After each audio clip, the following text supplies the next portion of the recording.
nossa série de estudos, continuando nossa série de estudos do livro Igreja Centrada, e hoje nós vamos estudar o capítulo 19, que fala da busca pela igreja missional. Nós vamos começar lendo a palavra. Eu quero ler um texto que está em Gênesis 12, de 1 a 3. Esse texto também é citado no livro, mais para frente vai falar dele um pouquinho. Então, Deus falando com Abraão. Ora, disse o Senhor a Abraão: sai da tua terra, da tua parentela e da casa de teu pai, e vai para a terra que te mostrarei. De ti farei uma grande nação, e te abençoarei, e te engrandecerei o nome.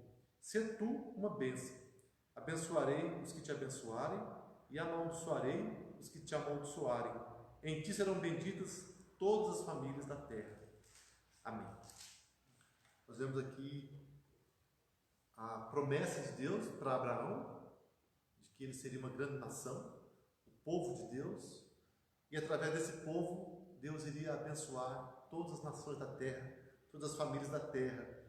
Isso sabemos que se cumpriu em Jesus Cristo, e através da igreja que proclama o nome de Jesus.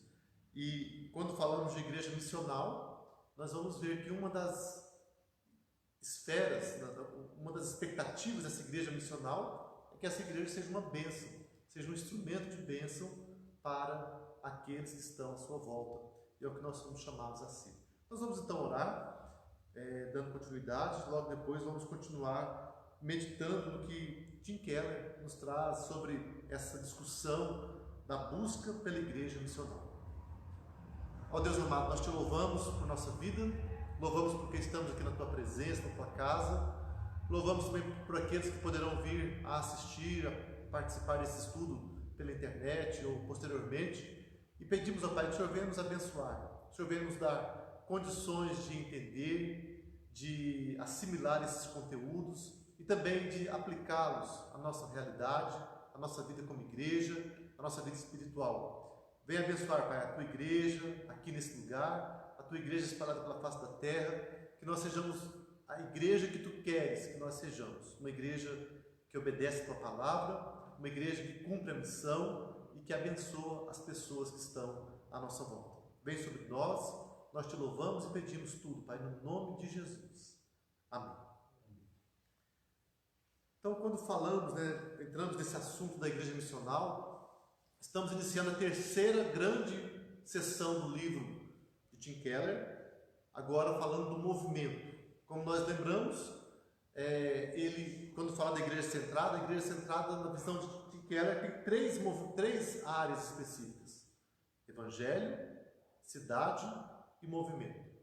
Já falamos de duas áreas, duas grandes sessões, quando falamos da igreja que deve ser centrada no evangelho, palavra de Deus, tudo que a palavra de Deus implica, tudo que ela tem de influência, de abrangência, a igreja deve considerar e aplicar na sua vida como igreja que quer servir a Deus. Também, quando falamos da questão da igreja centrada na cidade, falamos sobre a questão da cidade e também falamos sobre a cultura e vimos várias discussões, vimos que há uma complexidade, há uma variedade de abordagens com relação à cultura e nós precisamos ter um equilíbrio com relação a essas abordagens e assim conseguirmos falar com o nosso povo na linguagem que eles compreendam, sem negociar o conteúdo do Evangelho, sem negociar a palavra de Deus. E agora, quando chegamos no movimento, a igreja centrada também tem uma dinâmica, tem uma visão, uma expectativa de um movimento. Na verdade, é a aplicação prática de tudo aquilo que foi falado antes, é o encaminhamento, é a maneira como a igreja desenvolve, desempenha a sua missão, a sua obra neste mundo. E dentro dessa grande seção do movimento, nós temos a primeira parte delas, que é a comunidade missional. Então, vamos falar nessa sexta parte do livro, falando da comunidade missional e entrando nesse debate sobre a busca pela igreja missional. Então, quando falamos da igreja missional, somos levados ao ano de 1998, quando foi lançado um livro chamado Igreja Missional, Missional Church, nos Estados Unidos, que trouxe esse debate para a comunidade evangélica sobre a igreja missional. E esse livro despertou um grande interesse dos líderes evangélicos sobre a igreja, ser essa igreja, essa comunidade missional, a partir dos Estados Unidos e também chegando nas demais regiões do mundo, chegou até o nosso país.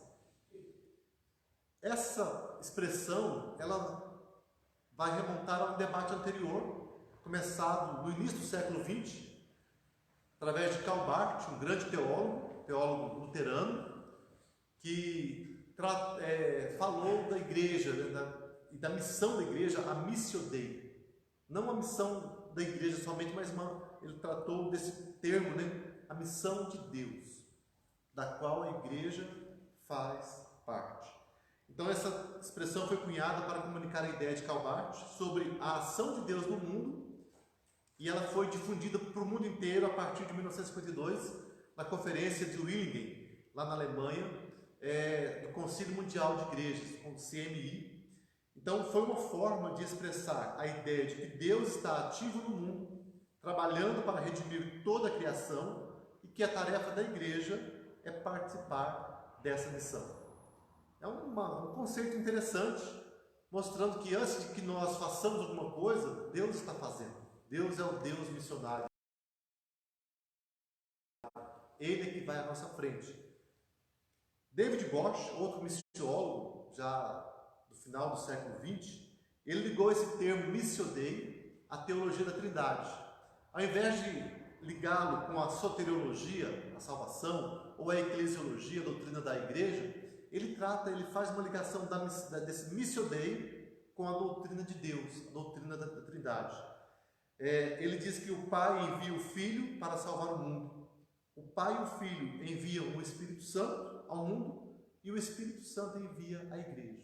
E Atos realmente mostra isso quando vemos a obra de Deus através da igreja, e o Espírito Santo vai à frente da igreja. Ele, ao descer, no Pentecostes, ali é deflagrada a ordem para que a igreja realmente haja como esse povo missionário no mundo. Então vemos que há uma ligação, Pai, Filho e Espírito Santo com a obra missionária da igreja. O que parecia ser uma teologia sólida, que tem um fundamento muito interessante, realmente a ligação da Trindade com a obra missionária, na verdade, com o passar do tempo, trouxe problemas pela maneira como o Conselho Mundial de Igrejas, o movimento ecumênico interpretou e usou esse termo e essa teologia. Com o tempo, o uso do termo Missio Dei levou a uma depreciação do papel da igreja na missão de Deus e a uma visão mais política e social da missão. Então, vemos que as igrejas liberais, o CMI, Conselho Mundial de Igrejas, fizeram isso. Pensaram assim, então a missão da igreja, na verdade, é promover a justiça, a paz, a ordem social, estabelecer hospitais, escolas, levar educação. E Deus faz a obra e a igreja participa dessa obra. Não temos que pregar Jesus, pregar salvação, conversão. Temos que fazer o bem, levar o shalom de Deus, a paz para as comunidades. E nisso, então, aquilo que era para ser uma coisa boa e tem um fundamento importante, quando baseamos a missão no próprio Deus, Pai, Filho e Espírito Santo, isso então se torna um problema pela interpretação que o movimento ecumênico e o Concílio Mundial de Igrejas fizeram desse termo.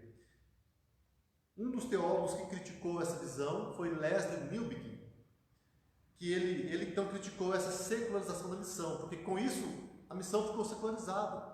Não havia mais uma pregação do Evangelho, mas apenas uma obra social, uma obra de justiça e paz, e com isso a igreja deixou de proclamar de fato Jesus. Então, Leslie Newbigin, outro desse missiólogo, argumentou que as conversões, o crescimento da igreja e a qualidade da comunidade cristã eram todos vitais e centrais à missão. Então, crescimento da igreja, conversões e a qualidade da comunidade cristã, vida espiritual, santificação, tudo isso tem a ver também com a missão. Ele manteve o uso do termo Missio Dei, mas insistiu em afirmar a necessidade da igreja realizar a evangelização e o serviço pela justiça no mundo. Então, na verdade, uma integração entre proclamação do evangelho e ações de justiça. Essa é a compreensão que também acabou permeando a visão do movimento Lausanne, que foi um movimento missionário levantado, iniciado por Billy Graham, John Stott, Samuel Escobar, grandes teólogos, né, que fizeram um contraponto à teologia do Concílio Mundial de Igrejas. E assim procurou equilibrar a questão da obra da igreja como tanto a proclamação, como também a obra social. As duas caminhando juntas, mas tendo uma compreensão de que há uma prioridade para a proclamação. Então, com essa introdução, nós vemos a ação que tiveram Leslie Newbigin e David Bosch nesse resgate do termo igreja missional ou Missio Dei. Então, há um resgate, há uma obra, há uma reflexão que vai nos ajudar a compreender melhor esse pano de fundo da igreja missional. Então, Leslie Newbigin, ele, antes de ser missiólogo, ele foi missionário.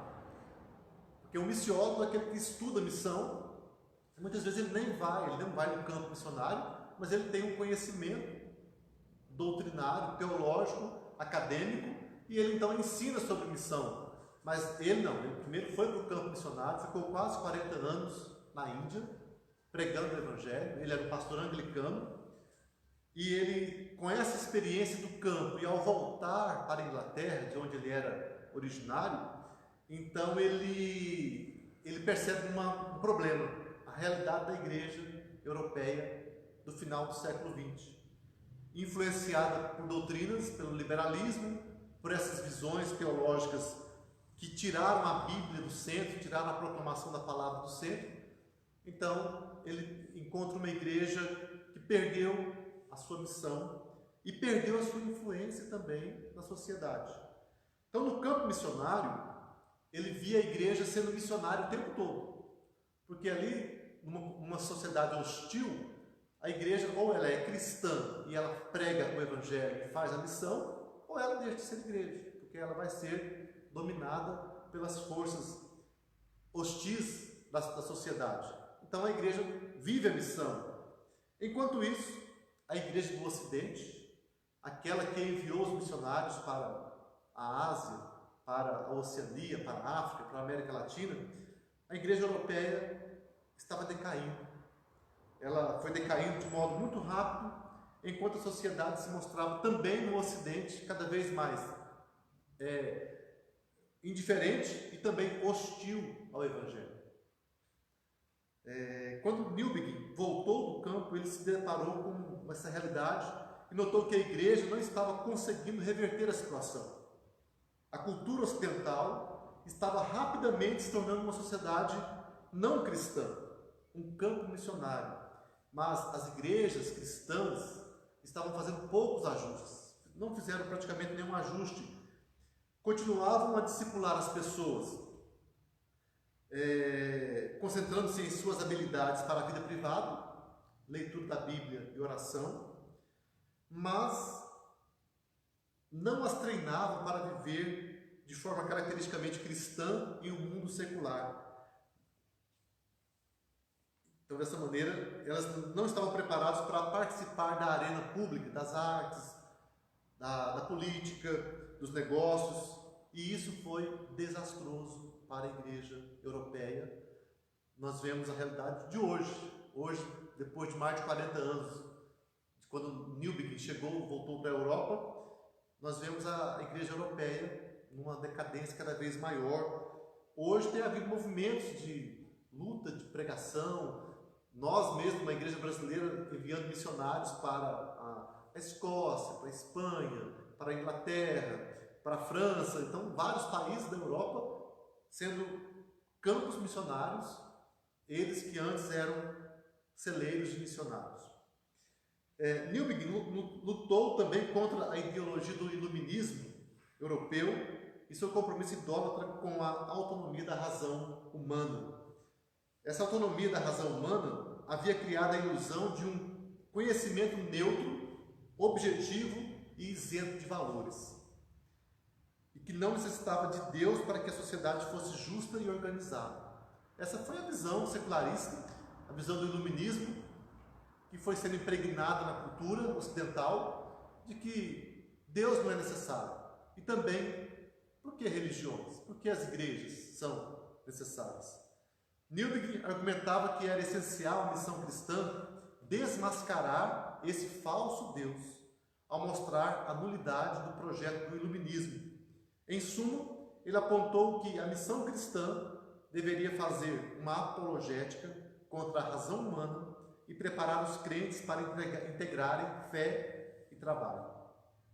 Então, ele não apenas reconhece que a sociedade era secularizada, mas ele assume que a sociedade europeia, ocidental, estava se tornando uma sociedade pagã, com muitos deuses falsos, com muitos deuses sendo colocados no lugar do Deus cristão. Então não era apenas uma questão de ateísmo, mas era uma questão de um novo paganismo. O Deus principal desse paganismo, então, era a autonomia da razão humana, essa crença de que o ser humano é isento, ele é neutro, ele consegue ter uma vida perfeita, organizada, justa, sem a interferência de Deus. E com isso, sabemos também que havia tantas acusações com relação à palavra de Deus, à Bíblia, ao próprio Deus, muitos argumentando que o Deus da Bíblia é um Deus que promove mortes, é um Deus que condena, que destrói, e isso sendo argumentado como um fator contrário à necessidade de Deus. O ser humano poderia viver muito bem sem Deus. Eu não sei, você falou que alguém combateu aí esse racionalismo, né? Uhum. Eu não lembro aonde, cara. Esses dias eu vi um pastor presbiteriano, inclusive, falando também dos perigos de combater o racionalismo, fazendo com que a religião se pareça cada vez mais irracional. Sabe? Um apelo muito, muito grande a um sobrenatural assim, e acaba se perdendo também a racionalidade do Evangelho, né? Porque o Evangelho também é racional. Podemos né, fazer uma apologética racional, né, do Evangelho. Exatamente. O que Newton contesta é a autonomia da razão humana, mas ele não nega a racionalidade, né? Tanto que o argumento dele é totalmente baseado nas verdades, né, da palavra de Deus, e também em raciocínios lógicos, na própria filosofia, e assim é o que nós também vemos, né? A fé cristã é racional, tem que ser. Se vamos apenas para o emocionalismo, para afirmações que não têm nenhuma base lógica, vamos perder o crédito. Realmente vamos começar a perder a capacidade de argumentar com as pessoas no nosso tempo. Infelizmente, o que aconteceu com uma grande parte da igreja nos Estados Unidos, quando a igreja saiu do debate público, ficou apenas fechado nas quatro paredes, e nesse meio de tempo os pagãos, os anticristãos assumiram o controle das universidades, das artes, da política, da ciência, e dessa maneira a igreja perdeu muito, porque ela deixou de estar naquela arena do debate público, e esse é o problema. Nós precisamos resgatar, então, esse movimento de o cristão estudar, se preparar, estar na academia, na universidade, na arena pública, é a maneira que nós conseguimos dialogar, trazer nossa reflexão e também provar, né, mostrar nossa apologética, defesa da fé cristã, de uma maneira no mesmo nível daqueles que estão falando contra nós. Eu acho que é Weber, que ele vai fazer uma análise acredito que já é um período assim, um pouco posterior à Reforma, né? É do puritanismo. Do puritanismo, ele vai fazer uma análise de algo parecido que ele vai chamar de... A ética... o livro é... O capitalismo e o espírito a ética protestante e o espírito do capitalismo. Isso, está nesse livro mesmo. E aí ele chama esse movimento assim de... Esqueci a palavra, agora fugiu o termo, cara. Eu sei que ele vai analisar essa perspectiva dos puritanos se envolver está se envolvendo na sociedade, né? E ele analisa que isso acarreta uma mudança na sociedade. É lógico que no final das contas a conclusão dele é que daí surge um pré-capitalismo, assim, né? Não é sobre isso que eu quero falar. Sim. Mas ele tem uma análise muito interessante. Ele consegue perceber esse engajamento, né? Esse engajamento. Na sociedade, na cultura que os puritanos tiveram e a mudança social que isso trouxe com ele, né? Exatamente. Então, assim, com essa argumentação de Newbigin, ele também enfatizava que a igreja cristã deveria ser uma hermenêutica do Evangelho. Quer dizer, uma interpretação do Evangelho. As pessoas, ao olhar para a igreja, deveriam ter uma compreensão do Evangelho de Cristo. Especialmente através do amor, da justiça e da paz, a igreja poderia testemunhar Cristo na sociedade pluralista e assim ser uma contracultura. Então, as palavras muitas vezes são as mesmas, né? Justiça, paz, amor, boas obras, mas não autônomas, não longe, não distantes do Evangelho, da palavra, mas interligados. Dessa maneira, a igreja vivendo essas características, ela vai ser uma contracultura e vai conseguir dialogar e argumentar com a comunidade do seu tempo. Então podemos dizer assim que Leslie Newbigin e David Bosch, esses dois missiólogos e missionários, contribuíram de modo decisivo para resgatar a compreensão da missão da igreja ocidental, contrariando a visão liberal de uma missão somente voltada para o social.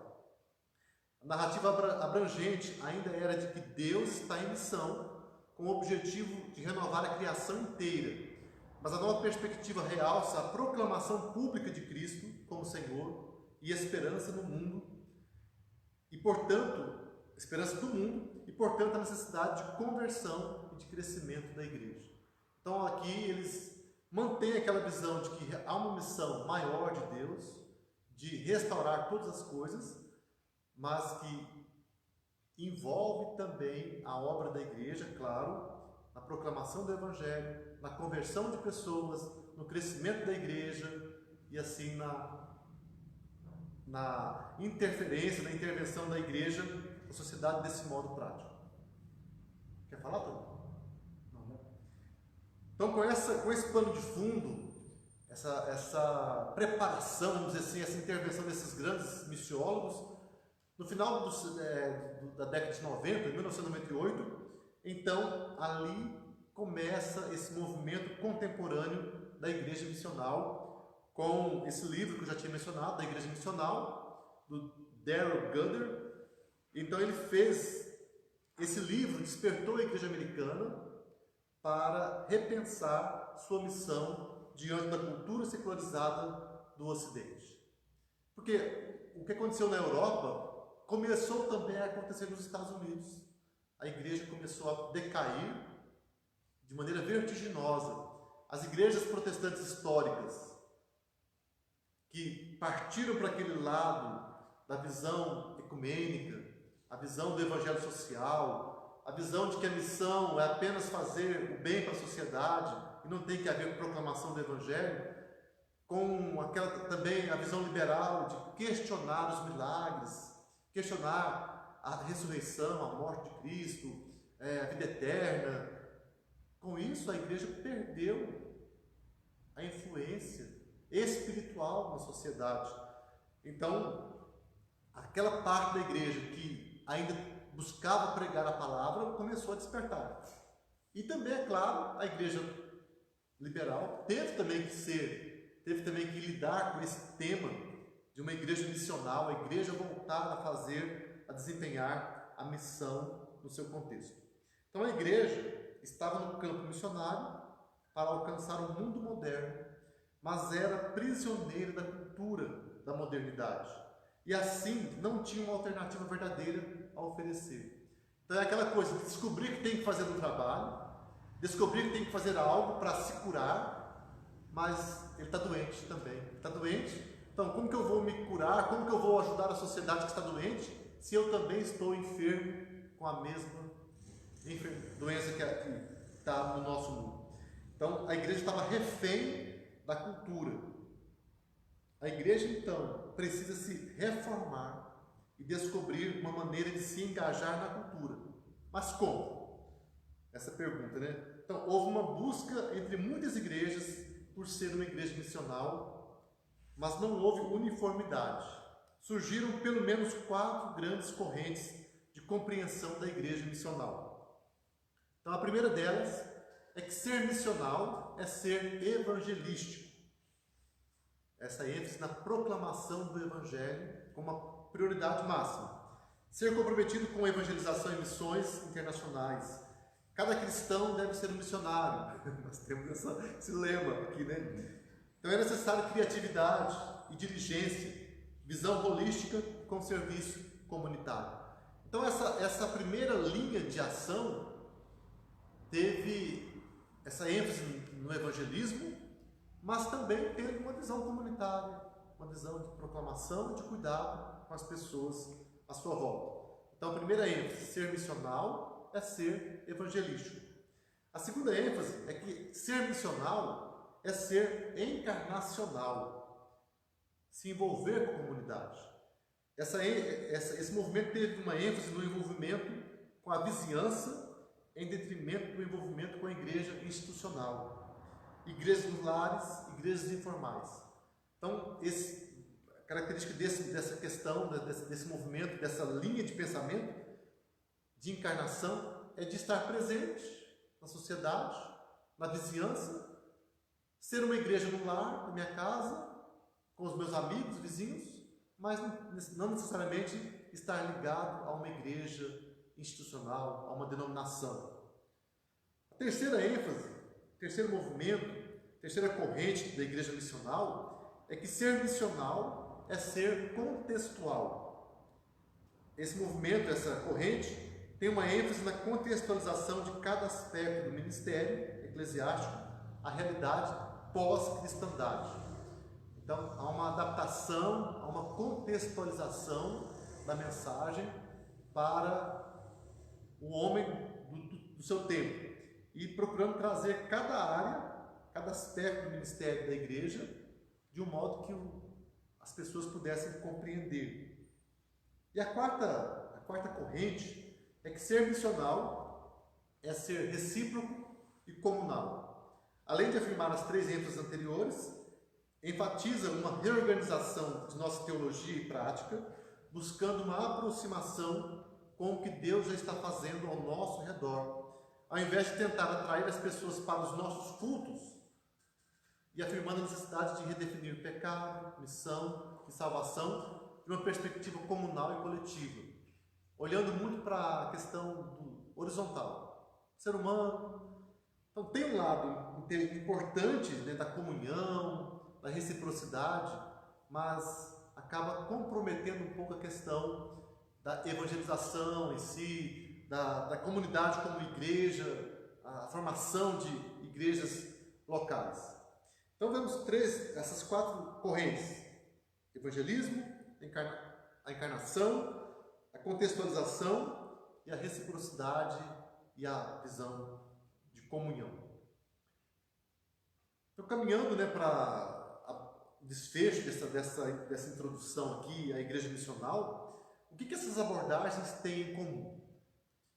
Então, apesar de haver resistências com relação ao termo de igreja missional, há uma busca por viver essa realidade. Então, vamos ver o que essas correntes têm em comum. Porque houve por parte da igreja nos Estados Unidos, a igreja conservadora, a igreja evangélica em si, acabou resistindo a esse termo igreja missional, porque o movimento que assumiu muito esse termo foi a igreja emergente. Aquela igreja que falou, não queremos mais ser igreja instituição. Queremos ser igreja nas casas, queremos ser células, grupos, queremos fazer o bem para a comunidade, mas não queremos ser igreja, isso não funciona mais. Então a igreja emergente, ela entrou em conflito com a igreja institucionalizada.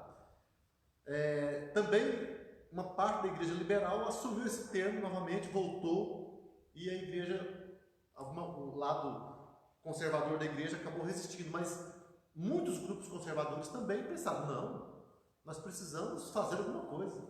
Não podemos simplesmente negar o termo e negar a realidade. Então, mesmo sem assumir o termo igreja missional, muitas igrejas entenderam que tinham que cumprir a missão, tinham que fazer missão, viver em missão. Então, nós podemos dizer que, assim, mesmo com as diferenças, há coisas em comum naquelas correntes, né, nas abordagens da igreja missional. Primeira coisa que é a realidade. Aqui nem tanto, talvez, ainda, mas americana, realidade americana, europeia, que estamos na era da pós-cristandade. Vivemos um tempo em que o evangelho não é mais unanimidade. As pessoas não têm mais uma visão cristã da vida. Como foi falado no livro várias vezes, a igreja, a sociedade americana até a década de 60 era uma comunidade, mesmo quem não era cristão, quem não era evangélico, podia ser católico, podia não ser religioso, mas havia princípios cristãos que permeavam a vida das pessoas. Questão de casamento, lutar pelo casamento heterossexual, o respeito pelas instituições, nacionalismo, a visão de justiça. Era comum, era uma coisa, era uma unanimidade. Mas agora vemos uma sociedade pós-cristandade. A igreja já não ocupa mais um lugar privilegiado na vida das pessoas. Não é mais uma força no centro da cultura. Ela se moveu para a periferia. Então nós temos que lembrar disso. E é o que nós vemos hoje. Nós estamos aqui, no nosso país também a gente vê isso. O debate público, político, acadêmico, as pessoas não querem muito a igreja lá perto. A igreja está tentando participar, mas somos meio que periféricos, somos marginalizados. Mesmo sendo igrejas tradicionais, históricas, presentes na sociedade, mas a questão é que a cultura não é mais uma cultura... Está transmitindo? Continua? Eu escrevi uma mensagem, eu não consegui ler, mas eu acredito que mas sim. Voltou, a imagem está voltando, né? Voltou. Acabou a energia, viu, querido? Quem está acompanhando aí na gravação, mas vamos continuar. O segundo ponto, a segunda realidade que todos nós, todos os movimentos, todos aqueles grupos da igreja missional experimentam é que há o cativeiro cultural da igreja. Assim como estamos na era pós-cristandade, vivemos um cativeiro cultural. A igreja está no cativeiro cultural. Quer dizer que a igreja precisa contextualizar a mensagem do Evangelho para que seja compreensível e desafiadora àqueles que vivem em uma sociedade pluralista e inserida na modernidade tardia. Então é inevitável que nós precisamos, sim, procurar compreender a cultura à nossa volta, lembrando que nós estamos afastados, então precisamos nos envolver sem assumir os valores pós-cristãos, mas procurando dialogar com a cultura do nosso tempo. Terceira realidade, que permeia todos os movimentos, todas as correntes da igreja missional, é que somos enviados para ser uma bênção. É o que nós falamos no início, quando lemos o texto de de Gênesis 12, de 1 a 3, é que a igreja inteira está em missão. Todo cristão está em missão. Deus nunca nos abençoa sem também nos enviar para sermos uma bênção. Então, o texto que nós lemos, Gênesis 12, de 1 a 3, quando Deus fala para Abraão que ele seria uma bênção, que ele seria abençoado, mas que nele seriam abençoadas todas as famílias da terra. Quer dizer, que todos os povos da terra teriam essa bênção, seriam alcançados pela bênção que Deus deu a Abraão. Outro texto que nós também podemos citar é o 1 Pedro 2,9. Alguém quer ler para nós? Não sei se os irmãos trouxeram a Bíblia, né?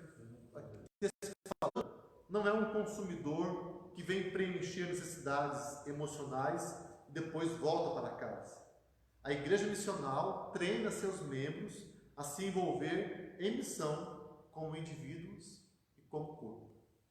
E essa é uma realidade que nós vemos hoje, uma necessidade muito grande que nós temos aqui em nosso contexto. Uma condição, uma capacidade de treinar os nossos membros. Nós precisamos descobrir, redescobrir essa capacitação. Vemos que não basta somente a escola dominical. A escola dominical é um instrumento importante de ensino, de preparação, mas precisamos ir para o lado prático também. Temos os momentos de estudos da palavra e os momentos de vivência, de conversas, como este aqui que nós estamos tendo com lideranças, que pensam na essência da igreja, no que estamos fazendo, o que nós queremos ser, o que queremos, qual a nossa expectativa quanto ao futuro da nossa igreja e também como enfrentar os desafios que estão à nossa volta. Então, a igreja precisa cada vez mais investir em discipulado, treinamento de liderança, preparação dos membros, e não apenas pensando em grupos pequenos, assim, uma fatia da igreja, mas a ideia de que todos os cristãos sejam treinados e preparados para viver essa vida missional. Então, Tim Keller fala que todo cristão deve ser um teólogo, todo cristão deve conhecer mais da palavra, aprender. E isso é o nosso desafio como igreja cristã reformada, igreja bíblica, ensinando a palavra, proclamando a verdade, treinando os nossos membros. Então, assim... Isso hoje cada vez mais, né? Essa questão do treinamento e do conhecimento. Sim. Porque hoje não é muito fácil você começar a falar da palavra de Deus em função das inúmeras indagações e dúvidas e perguntas que surgem. Se você não tiver um bom treinamento e um conhecimento, fica difícil de você, fazer isso. É verdade. Hoje não é mais aquela questão assim que, como alguns anos atrás, todo mundo sentado, o pastor ministrando e beleza, não tem, parece que se aceita tudo de uma forma mais fácil. Uhum. Hoje não, todo mundo lê, todo mundo procura, hoje a internet, você bota um assunto, e o problema é que em cima de um determinado assunto existem várias linhas de pensamentos e esses pensamentos eles seguem. Então você tem que ter um bom conhecimento, um bom treinamento, um bom estudo para poder você atender essa necessidade. Verdade. E essa questão do pluralismo, que é realidade, muitas correntes, não é só uma visão, duas. Exatamente. Preto ou branco, não, é muitas. A internet hoje é um celeiro, muitas bênçãos, mas também muitos problemas, muitas questões que são lançadas, muitas ideias contraditórias com a palavra, e as pessoas estão acessando a TV fechada, TV aberta. O pior, isso é uma visão que eu tenho, seja verdadeira, é que essa pluralidade de pensamento, de ideias, de interpretações, cria uma como que se pode dizer assim, uma dúvida nas pessoas, que elas não sabem qual é o caminho certo e verdadeiro, sabe? Porque se a gente falar a verdade, se a gente não tiver, não ler determinadas coisas que você tem de informação, de interpretação de algum assunto, com a palavra, e tentar ver o que a palavra está dizendo, você pode se encaminhar para aquela linha daquela pessoa que está falando daquele jeito. E a minha mente vai mesmo, não adianta. Porque assim, nossa, mas eu não tinha visto dessa forma. A coisa não é bem do jeito que tá, não é assim, pode ser isso também. Né? Então é muito interessante, assim, interessante não, é muito perigoso. Preocupante, né? Preocupante a palavra. Preocupante essa questão. É a questão que nós estamos falando da criatividade, que nós precisamos também ter, imaginar que não é só um lado, mas precisamos levar a palavra de uma maneira criativa, que percebe que há variedade de opiniões e que podemos falar, dialogar com todas essas pessoas. E o que vemos que esse pós-modernismo, esse pluralismo que está aí, há uma criatividade. Ele apresenta argumentos factíveis, ele procura convencer. Não é uma coisa assim, uma palavra totalmente fora de lógica. Não tem lógica, porque, como vimos, o iluminismo, ele traz aquela visão da autonomia da razão humana. É procurar fazer com que a razão do ser humano atinja o seu nível máximo de independência e de autonomia. E aí... Então, o senhor imaginava que há tempos atrás, muito tempo atrás, se imaginava que pudesse falar isso aqui, ó, a era da pós-cristandade? Pois é. Não, isso. Interessante. Porque se Cristo é único, sempre é atual, nós não poderíamos ter uma era da pós-cristandade. A pós-cristandade deixou de ser aquela era cristã para viver uma era diferente daquilo que nós estamos vivendo hoje. Exato. Mas isso não se pensava tempos atrás. E para nós não somente pensa como as pessoas agem dessa forma. Exatamente. E querem implantar esse tipo de coisa. Isso que é duro. Isso acaba sendo assim, uma realidade. Tem muitos que já nunca foram cristãos e não aceitam e questionam, mas a questão de que alguns já foram cristãos, abandonaram o cristianismo e agora são advogados do não cristianismo, do paganismo, dessa visão de ateísmo. E muitas vezes usam até o ensinamento anterior para combater o próprio ensino que teve. Usa as fraquezas dos cristãos, os problemas dos cristãos, para combater a palavra de Deus. Eu ia falar que o senhor, bem na hora que o senhor tinha falado de racionalismo, do iluminismo, mas é interessante que, na verdade, isso aí já acaba ficando no passado.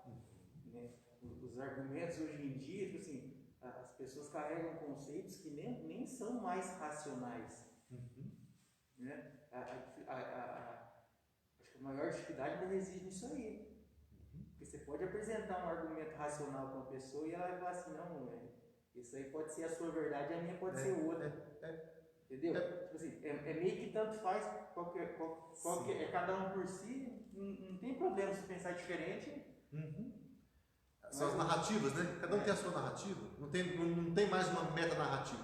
Mas isso também é uma questão que está em debate ainda, essa questão de pós-modernidade, porque, como que o autor procura usar, está havendo uma percepção de que, na verdade, não é uma pós-modernidade totalmente definitiva, é uma modernidade tardia.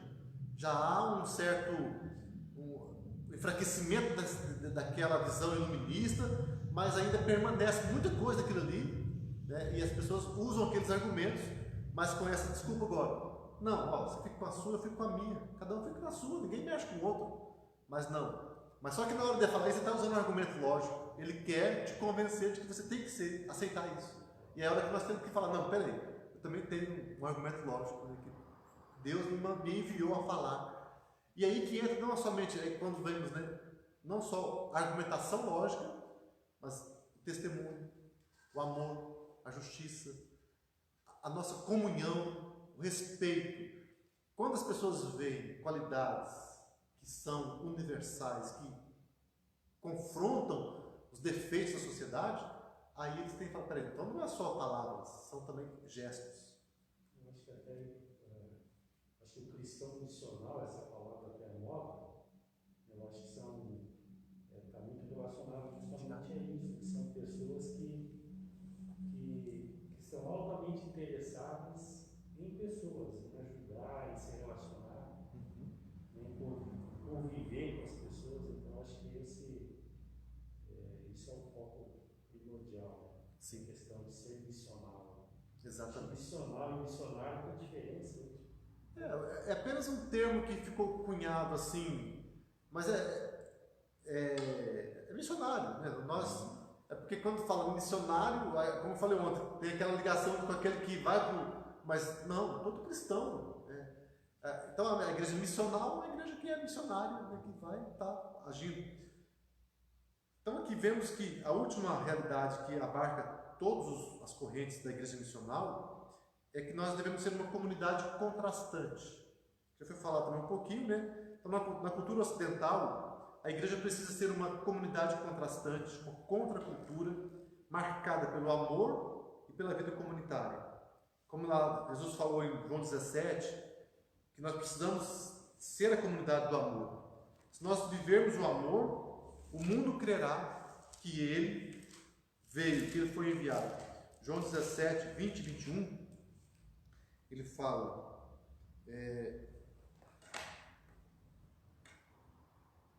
não rogo somente por estes, mas também por aqueles que vierem a crer em mim por intermédio da sua palavra, a fim de que todos sejam um, e como és tu, ó Pai, em mim e eu em ti, também sejam eles em nós, para que o mundo creia que tu me enviaste.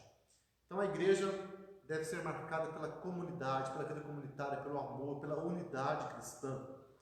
Então a maioria dos pensadores missionários concorda que o testemunho dos cristãos tem que ser em palavras e em gestos, palavras e ações. Outra característica é que as igrejas missionárias devem amar a sua cidade, cuidar dela e orar por ela. Já falamos também várias vezes sobre isso quando foi falado sobre a cidade, né? A visão positiva da cidade. Devemos amar a nossa cidade, as pessoas à nossa volta, cuidar da nossa cidade, orar por ela. E também, outra característica dessa comunidade contrastante é a abertura para a união entre igrejas locais e denominações. Que interessante essa visão. Para nós é um pouquinho ainda difícil no nosso contexto, que a gente vive ainda essa questão de cada igreja, cada comunidade. Mas tem havido esse movimento nos Estados Unidos, Europa, de um aumento das parcerias entre igrejas numa cidade, mesmo igrejas que são de várias denominações, mas que se unem pensando no bem comum. Não é que vai se unir em termos de tornar uma mesma igreja, não. Cada um tem a sua igreja, mas trabalhar em comunidade, trabalhar em unidade. É algo que nós temos tentado no Brasil com os conselhos de pastores, as associações de pastores, ter esse diálogo entre as igrejas, entre os cristãos, e até ao ponto de parcerias mesmo. Tem casos de igrejas sendo plantadas, uma nova comunidade sendo plantada em conjunto, duas igrejas de denominações diferentes, unidas para proclamar o Evangelho. É claro que tem que haver uma base teológica próxima, né? Se for muito diferente, vai haver confusão. Né? Na hora que começa a pregação, um quer falar em línguas, o outro não quer que fale, aí começa a ter um problema. Mas parcerias em projetos, em obras sociais, até mesmo em ações, né, de proclamação do Evangelho, nada impede. Como nós podemos ter um evento na cidade de evangelização, com todas as igrejas participando, e depois, no discipulado, aqueles que quiserem vir para a igreja presbiteriana vão ser discipulados por nós, aqueles que quiserem ir para outra igreja, já tivemos aqui em Goiânia, né? Polônia de Chamas, né? Polônia de Chamas, e também uma outra vez que trouxeram aqui na praça, não sei quem é, todas as igrejas estavam envolvidas naquele. Dia da Bíblia também já fizemos. Dia da Bíblia. Temos várias feito. igrejas, exatamente. Exato. Então, essas Não colando ninguém na parede. Não, mas essas são coisas que dá para você fazer. Dá para fazer. Em conjunto. Sim. Agora tem coisa que conflita. É por isso que sim, depende muito do diálogo, do respeito que tem que haver maturidade da liderança para entender a diferença que há entre uma e outra igreja e lembrar que há de comum, né? Então, mas isso são realidades que podem vir a acontecer. Essa é a palavra. Aquilo que é comum às igrejas dá para fazer em conjunto. Sim. Aquilo que não é comum, né? Que não dá para ser tratar igual coisas diferentes. Exatamente. Então, quando não há coisa, não é comum, né, é difícil trabalhar. Até o volante em chão, quando começou, se pensou numa coisa. Aí quando viam quem falava. Só tinha uma linha, né? Aí igrejas mais É, sérias foram saindo. Foi saindo. Então, Sim. aí foi afunilando até o ponto que acabou. Enfraqueceu o movimento. Eu mesmo fui uma vez Tem sustentação. Eu fui uma vez numa pregação tinha tradução, porque eu não sei de onde veio aquele pastor, ali nas portas, É o Issan, será? ali no, É esse daí. ali no, não, acho que não é isso, ali no restaurante ali O Oktoberfest? no Oktoberfest, tem um restaurante ali veio um monte de gente das igrejas, mas eu não fiquei até o fim. Pois é. Eu comecei a pregar e vi que não era aquilo que vai deixar minha cabeça de uma coisa que não tem nada a ver com aquilo que nós fazemos. Eu levantei a mais de morte. Né? Porque realmente tem esse negócio aí. Às vezes a ideia foi uma, mas no fim começou a se É complicado quando tem posições bem diferentes. É aquela questão. Vamos combinar uma coisa, vamos pregar Jesus. É uma atividade evangelística, mas sem entrar em detalhes, né? Porque se começa a entrar em detalhes doutrinários, aí começa a complicar. Questões secundárias, né? Sim. Mas seria muito interessante, né? Isso fosse um sonho, uma realidade assim, onde as igrejas pudessem, todas elas, trabalhar em conjunto sem conflito. Exatamente. Seria ótimo. E podemos fazer movimentos maiores, né? Como, por exemplo, foi feito aqui já aquela marcha pela família, aquele movimento de dizer, ó, as igrejas cristãs, tanto que até a igreja católica participou, e outras pessoas talvez que nem fossem religiosas, mas que concordavam com a família nuclear, né? O marido, a mulher, o respeito para com as crianças, proteção com relação à pedofilia, as agressões que são trazidas por movimentos que estão infiltrando no meio da sociedade.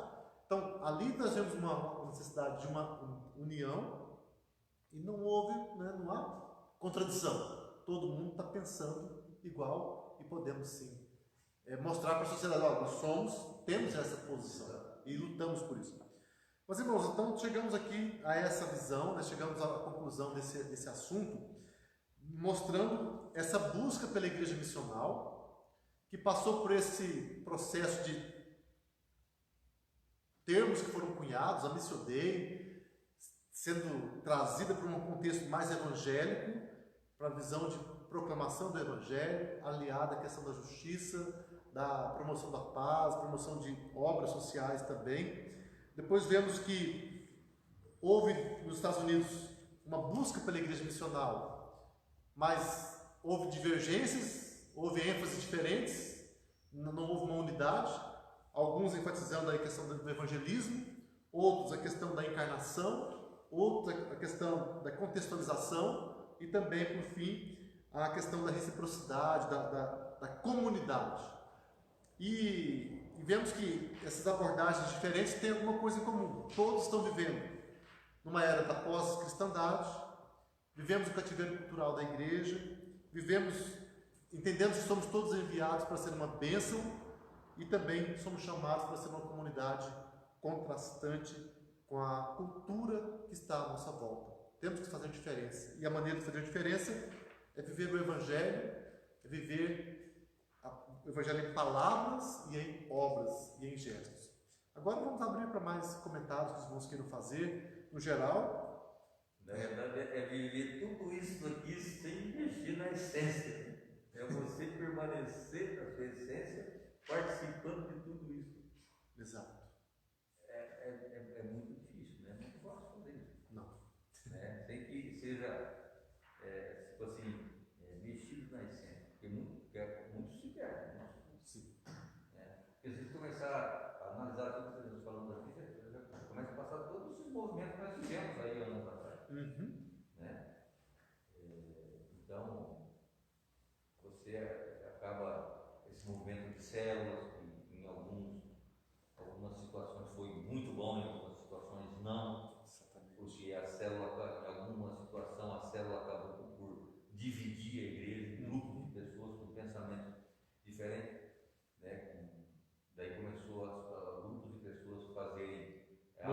né? Divisões, né? Fazer diferente da que a instituição como igreja está, né? Fazendo.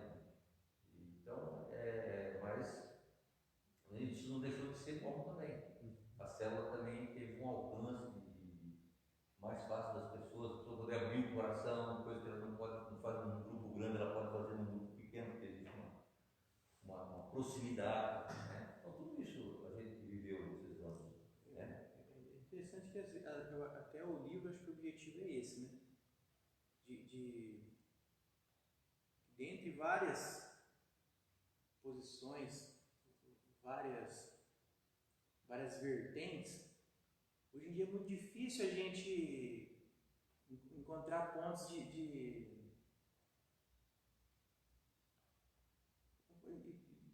seja compatível, não, que seja compatível, né? Porque, geralmente todo mundo quer fazer um posicionamento meio extremista do seu ponto de vista. Exatamente. Exato. E ficou meio natural, parece que as pessoas não conseguiam achar esses pontos de convergência, né? Né? Talvez seja até uma característica do livro, né? Dessa igreja centrada. Exatamente. E tipo, recolher aqui tem algo bom, aqui tem algo bom, aqui tem algo bom, né? Ajustar. Talvez. Interessante ver várias facetas para perceber que, peraí, será que eu estou ficando só do lado, estou só enfatizando a pregação do Evangelho, esquecendo de ter um envolvimento com a sociedade? Ou eu estou só na sociedade a essência que é o Evangelho? O Evangelho, só olhando para o ser humano, valorizando demais a questão do respeito, e com isso eu deixo de pregar a palavra, e a palavra muitas vezes ela vai confrontar, e então isso tudo, né? Mas essa ideia que o Eduardo está colocando, que essa é a grande dificuldade. Talvez pelo fato de você defender veementemente aquilo que é a tua ideia principal e não dar margem para que isso seja, para que haja infiltração de outras coisas que são boas, mas que não sei se. Eu acho que a ideia é essa, de você pegar todos os pontos positivos, Sim, né, e trabalhar em cima. Não importa se vem da minha comunidade, mas é algo que dá certo ali e não fere a palavra, a minha forma de vida, vamos fazer isso. Não fere, não dá, né? Mas a gente às vezes não tem muita facilidade de chegar nesses pontos, né? Porque às vezes a gente mantém um posicionamento muito, como a gente pode dizer, radical, talvez, e você não permite essa questão. É verdade. E o que o Tim Keller coloca no começo do seu livro, ele vai procurar mostrar que quando a igreja tem uma visão teológica, consegue fazer uma síntese desses movimentos, dessas afirmações, dessas visões, a igreja vai caminhar com mais segurança, ela vai ter um alcance maior, ela vai ter uma abrangência maior do seu ministério, sem ter tantos perigos, sem cair, né? Então é o que ele conseguiu fazer na igreja dele. Eles conseguiram trabalhar, não questão de faz isso para você ser uma igreja grande. Não, mas você tem que ter o que? Uma visão de essência, a visão de conhecer a palavra e os membros conhecendo, a liderança conhecendo, trazendo isso para cada membro, de modo que a igreja tenha uma capacidade de caminhar com segurança, percebendo que ela não que ela tem que fazer ajustes periodicamente. Sempre vamos ter que avaliar alguma questão que nós temos que talvez corrigir, porque somos humanos, né? Somos falhos mesmo. A gente percebe que a igreja reformada sempre se reformando, quer dizer, sempre tem que estar voltando para a palavra, né, de Deus, sempre, porque temos o risco de ir perdendo. A igreja luterana perdeu muito da essência. A igreja calvinista, hoje a igreja reformada em muitos locais do mundo é uma igreja, Calvino não ia reconhecer essa igreja jamais, porque nega totalmente as convicções que foram afirmadas pelos grandes teólogos. Então, mas hoje somos desafiados. Você vê muito isso, né? Sim. Muitas igrejas, né? Sim. Como tem pastores e pregando mais uma ideologia, às vezes, de que a verdade. É verdade. Muitos falando mais da psicanálise de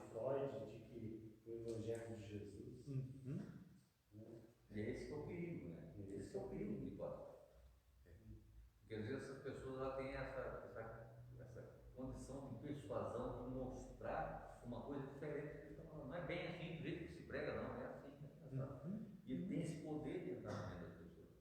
Exato. Assim, vivemos essa comunidade, essa sociedade, todo mundo tem voz, né? Todo mundo tem seu lugar, e é muito complicado, igual essa questão que o Edson colocou da psicanálise mesmo, né? Freud é um anticristão, e tem muitos, né? A gente respeita cada um que tem assume essa linha de ação, mas tem que ter muito cuidado. Por isso que tem hoje uma corrente muito forte também, aqui nem tanto no Brasil, mas que também já está presente, que é o quê? Aconselhamento bíblico. É buscar na palavra de Deus ferramentas para trazer conselhos e ajuda para as pessoas. Nos Estados Unidos, os conselheiros bíblicos são terapeutas, eles têm consultório mesmo, e é o que nós precisamos buscar também, resgatar, né? A palavra de Deus para todas as esferas da vida do ser humano. Exatamente isso, e exatamente nesse ponto que a gente tem que tomar o cuidado também, né, de um dos princípios do livro, é de querer também abrir mão de tudo que é secular, né? Porque, por exemplo, fulano não é cristão, Sim. né? Mas ele tem contribuições lá, Exato, né? Até esse é o princípio aí de cosmovisão cristã, né? E de estar entrando na sociedade dessa maneira, né? Existem coisas boas lá que podem corroborar com. É por isso que cabe àquele que vai exercer, que vai lidar com aquela linha de pensamento, aquela área profissional, ele saber que ele tem aquele conhecimento, mas ele deve respeitar a sua fé, saber tirar o que é bom, reter o que é bom, né? Examinar tudo, retendo aquilo que é bom. Esse é o nosso desafio. Dificuldade mesmo, o difícil é achar É o segredo. Você não vai poder abrir mão da questão secular, porque você não vai converter gente só dentro da igreja. A igreja já está convertida, a igreja já é lá que você tem que fazer a diferença. Até porque Deus é criador de todas as coisas e trabalhando, né? Trabalhando não só aqui na igreja, né? Na natureza, né? Também é uma das revelações, não é? Exato. Então Deus atua em todas as esferas. A graça comum, né? A graça todas as comum esferas da Deus. sociedade, Deus está atuando. Sim. Né? A graça comum está em todo lugar. Aí é que está a questão, né? A desvirtuação daquilo que Deus deixou, a tendência. Tanto que a própria igreja, você vê, Estados Unidos era uma nação, vamos dizer, cristã. Até meados do século XX, era a cristandade. O Ocidente era confundido com o cristianismo. Era a cristandade ocidental. Dentro da própria igreja, do nosso meio, vamos dizer, foi nascendo gente, crescendo gente que não concordava, que não aceitava a palavra de Deus. Pastores, teólogos foram questionando a verdade da palavra, trazendo naturalismo, a visão evolucionista para a teologia, e aí questionaram as verdades centrais. E a própria igreja foi perdendo. Então, de modo que hoje os Estados Unidos já estão, né, bem divididos. Né? Não é mais uma nação cristã, uma nação que difunde muito mais coisas contra a palavra do que igrejas que até deixaram de existir. Deixaram de existir. Né?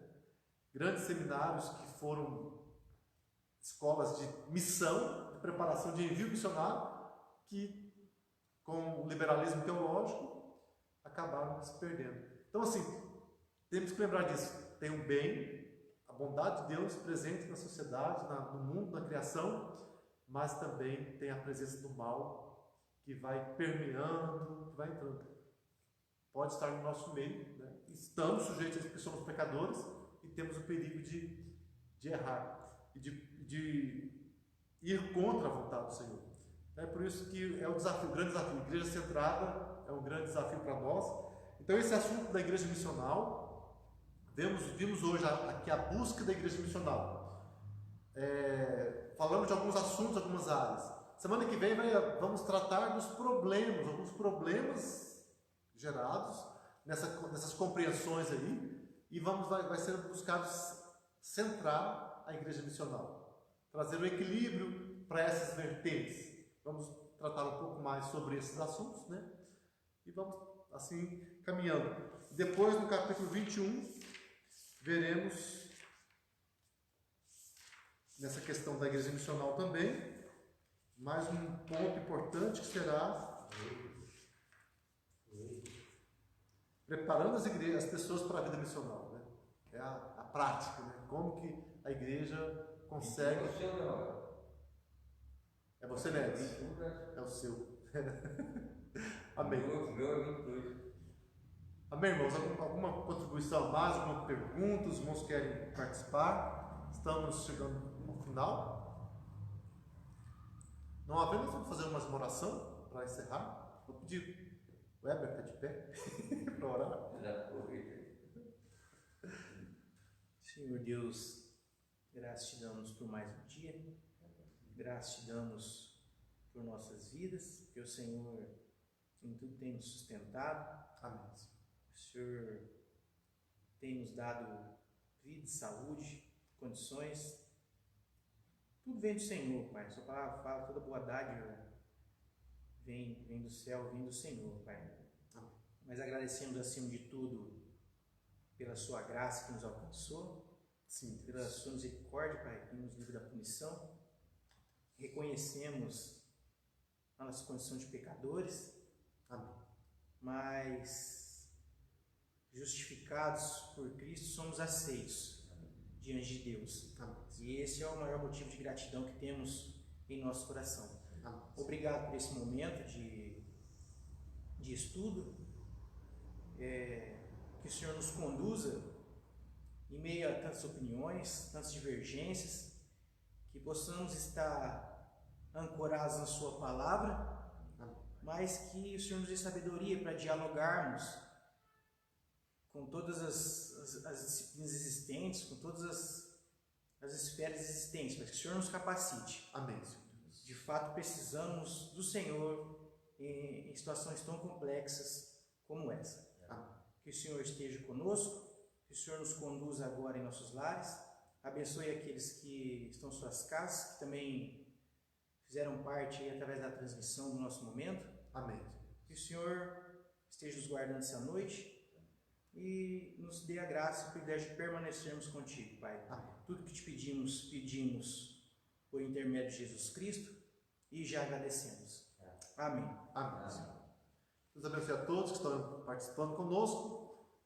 Próxima segunda-feira teremos transmissão, mas não do estudo, teremos semana de oração, mas vamos mantendo nossos estudos. Esperamos que os irmãos possam participar conosco também. Deus abençoe a todos.